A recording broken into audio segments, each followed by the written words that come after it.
alaikum, dear kids. How are you, my sandpipers? How are you, my seagulls? How are you doing? Well, I hope you're all fine and you're doing great. Dear kids, I welcome you all to our video classes. Our today's topic, it is air. What? Air. This is lesson number 8 of your textbook. Dear kids, what is air? First of all, let me tell you that what is air. Air, it is a matter. Air is a matter. Matter is anything that has weight and occupies space. Matter is anything that has weight and occupies space. Our air, it is a matter. Let me tell you how. Let me give you an example. Dear kids, if you take a balloon and you blow air into this balloon, what you will see? You will observe that this balloon, it increases in size. It inflates. This shows that air has occupied some space in the balloon. Also, if you weight the balloon with air and without air, you will observe that the balloon with air is more heavier than the balloon without air. This shows that air also has weight, isn't it? From this it becomes clear that air has weight and it occupies space. So it is a matter. So air is a matter. Let me give you some more examples of matter. Dear kids, if you place your book on some surface or table or on any other surface, you will see that it occupies some space on that surface. It occupies a space on that surface. Your book, it also has some weight, isn't it? So your book, it is a matter, isn't it? Similarly, if you place a glass on some surface, that glass that occupies some space on that surface, and your glass, it has also weight. So this shows that glass is also a matter. In the same way, your pencil, your bag, anything that you see around that has weight and occupies space is matter. What? Matter. Got it? Got it, dear kids? Very good. Dear kids, as you all know that air, it is needed by all the living organisms. It is needed by the plants, by humans, by animals, birds, by all the living beings to survive. Air, it is needed by all the living beings for survival. We all need air to live, isn't it? We all need air to breathe. So air, it is important for our survival. Air, it is important for our survival. Let me ask you one thing. Can you see the air? Can you see it? Can anybody see the air? No, never. We cannot see the air, isn't it? We cannot see the air. But yes, we can feel it. Yes, we can feel it. We can feel the air when we move. We can feel the air when we move. We can also feel the air if we blow air on our hand. We can feel it when it touches our ear, isn't it? When the air touches our hand, we can feel it. So air is invisible. We cannot see it, but we can feel the air. We can feel the air when it moves. When it moves. Very good. Now, dear kids, air, it contains many things. It contains many things. It is composition of many things. It is composition of many gases like carbon dioxide, oxygen, nitrogen, argon, etc. It also contains water vapors. It also contains dust particles, smoke and germs. Air, it contains all these things. So, let me first tell you about the gases which air contains. Air, it contains the gases like carbon dioxide, oxygen, nitrogen and many other gases. Argon and so many other gases. Nitrogen, it is present in abundant quantity in air and is needed by the plants for their survival and for by other living organisms. Okay. Oxygen, as you all know that we all living beings, plants as well as humans, animals, we all need this oxygen to breathe. We cannot live without oxygen. We need it for our survival. So oxygen, it is an important gas present in the air. We all need it, isn't it? Carbon dioxide, it is the gas which is produced by our body and is exhaled later on, isn't it? It is exhaled later on. It is a harmful gas, so it needs to be exhaled. So it is later on exhaled by our body. So air contains these gases. Air, it also contains water vapor. Dear kids, have you observed that when we hang our clothes in the sun, when we hang our wet clothes in the sun, they dry up quickly. After some time, if we go out, we see that our clothes, they dry up quickly. How? How? Where does the water present in the clothes go? Where does that water go? Yes, exactly.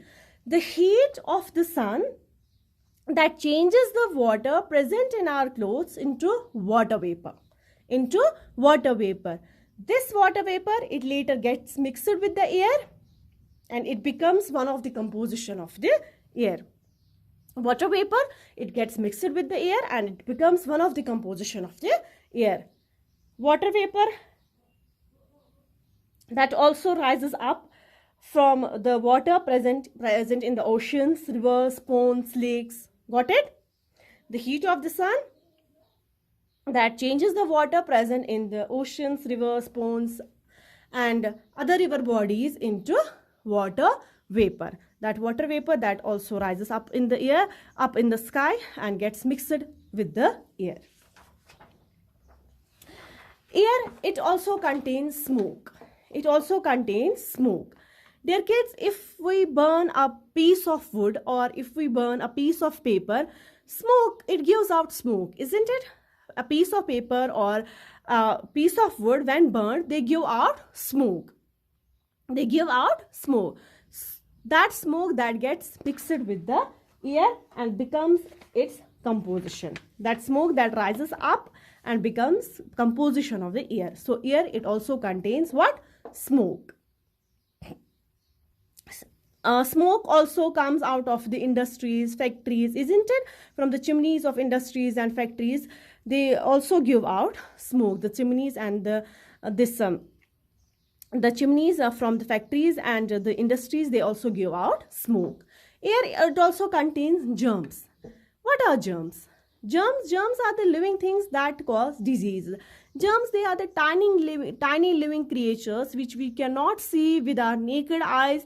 We need a special device, special instrument to look, to see those living creatures, and that is known as the microscope. That is known as the microscope. Exactly. We need microscope to see the germs. They are very small, very minute living organisms which we cannot see with our naked eyes.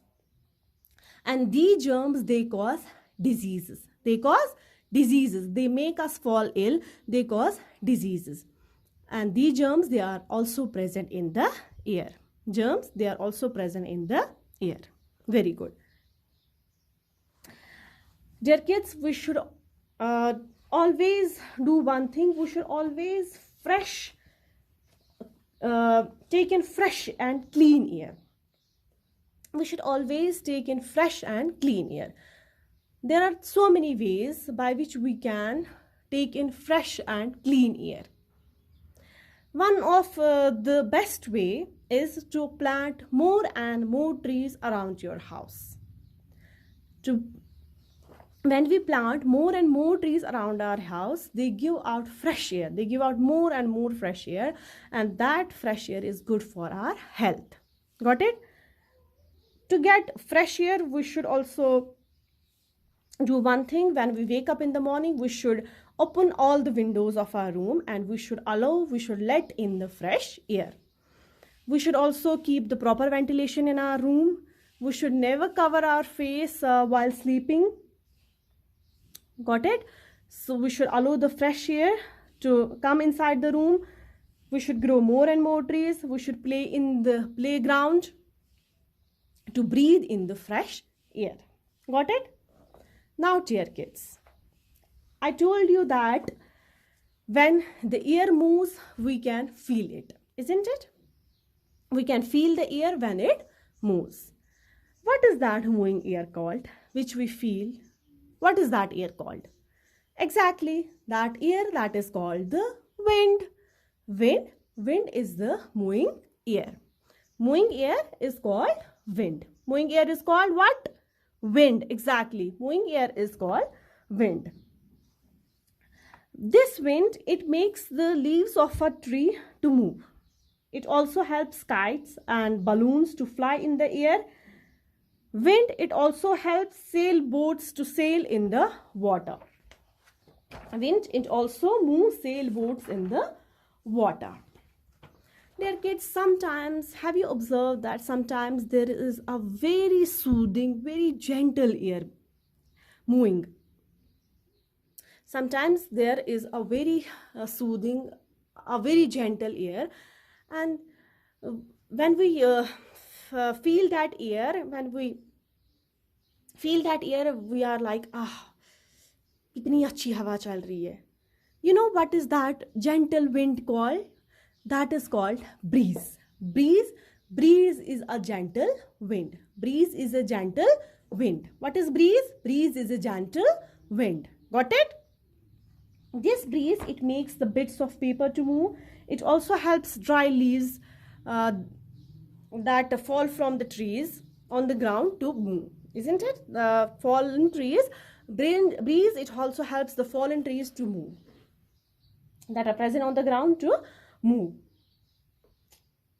Dear kids, there is also a kind of wind that is so strong that makes the roofs of the houses to blow away. That makes the roofs of the houses to blow away.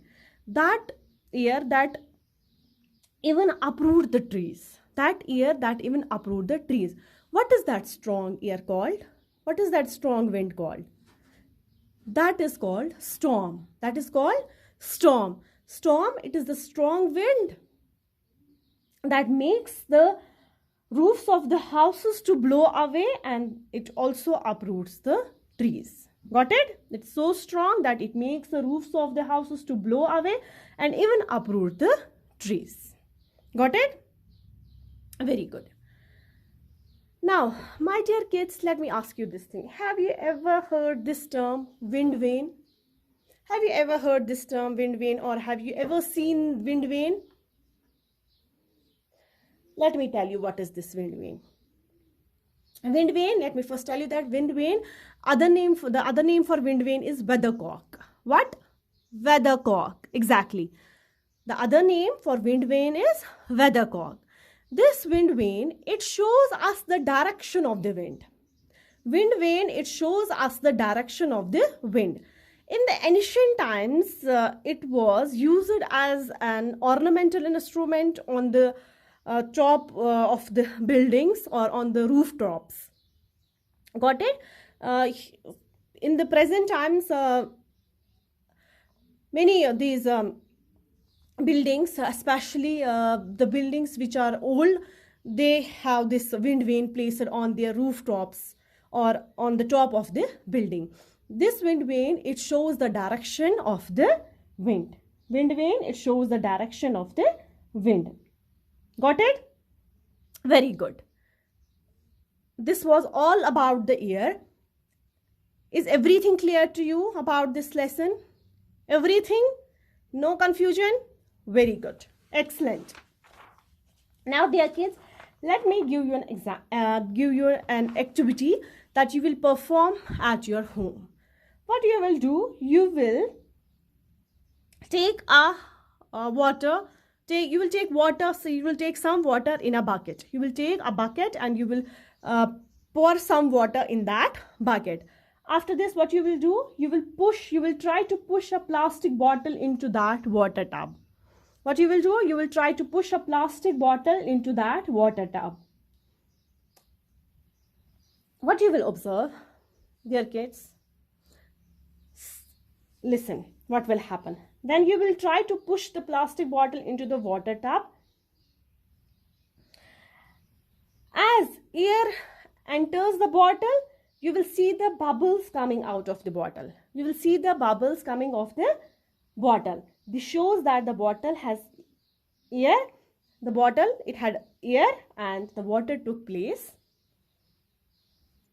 The water took place of air. The water took place of the air. So you will perform this activity at home and you will write down your observation in your scrapbook. Okay? You will observe the same thing which I told you. You will perform now this activity and you will write down your observation on your scrapbook. Got it? Very good. Very nice. This was all about the air. Take good care of yourselves. Fi Amanillah.